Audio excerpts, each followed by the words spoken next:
اپنی زبان پہ فخر کرتے ہیں، لیکن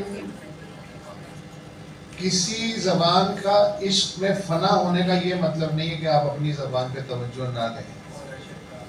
اور پنجاب سب سے بڑا صوبہ ہونے کے باوجود یہی کر رہا ہے.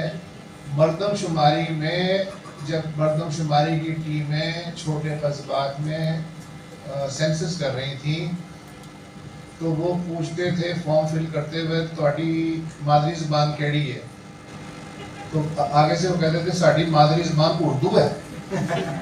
وچ از پتہ نہیں کیوں ایسا ہے. تو اس کو تو اے آئی کی بھی ضرورت نہیں ہے پنجابی کو ریپلیس کرنے کے لیے، اس لیے کہ وہ خود ہو رہے ہیں. تو مجھے ایسا لگتا ہے کہ جو سب سے زیادہ تعداد میں جس قومیت کے لوگ ہیں انہیں بھی اپنی زبان پہ تھوڑی بہت توجہ دینی چاہیے، اس لیے کہ 12 کروڑ لوگوں کی زبان ہے وہ، اور اس میں بھی مصنوعی ذہانت کا استعمال. ہاں اس میں نیچرل ذہانت کا استعمال پہلے کر لیں پھر مصنوعی ذہانت کا. میں آپ سے ایک سوال کرنا چاہ رہا ہوں.